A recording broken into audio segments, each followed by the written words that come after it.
when we speak, we don't speak and address you guys as listeners. We Yes. address one person At a time. Like we're speaking to you right there. Because when you're listening to the experience, you are alone. Yes. Even if you're with other people, but you're listening for yourself, right? Yes. And that's why when a jock who speaks to you directly as one person always is able, as you say, to you are able to relate to them easier. And that's why when you leave, people then get emotional, they've got things to share because you've touched their life specifically. They feel like they've got a friend. That's why even when you meet them, they get so excited like they know you. Yes. And they're seeing you for the first time. Yes. And I always tell that to the new generation. Once you understand that radio is not plural, you understand that people kind of become more drawn to you. Because when you say it's directed to one person, it lands differently to that person. So if you're starting out at Graveyard, I'll just say, bring a teddy bear, talk to that teddy bear. You know what I mean? Tell that teddy bear what song did you just play. Tell that teddy bear which station they're listening to. It becomes part of your vocabulary. By the time you get onto a bigger platform, it's part of a skill set now. It becomes very easy.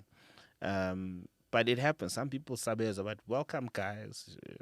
It happens. Even me, I make those mistakes. Yeah, you know what I mean? It happens. It's natural. You know what I Don't mean? be too hard on yourselves, guys. Yes, it happens. But just try. Also, I think it happens to most people when you do both platforms. You do TV, you do radio. Yeah. You know what I mean? Like you leave here, now you got to be on a TV set. And sometimes you're on stage in front of thousands of people, so it does happen. It does happen. So don't be hard on yourself. Podcasting. Let's talk about your podcast. Yeah. And congratulations, by the way. Thank you, bro. Finally. Yo, What took you so long, bro? I was focusing on radio. And also podcasting requires consistency. When we started podcasting, I was playing in the podcasting space before it became in this level.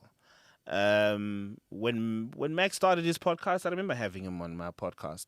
And we spoke about his journey. When he started his podcast, I put him on my radio show to talk about his podcast. So I've always been aware of what's going to happen to this world. But one thing I realized early on is that podcasting requires consistency. So what I decided to do when I started podcasting was record things in shows in serious formats.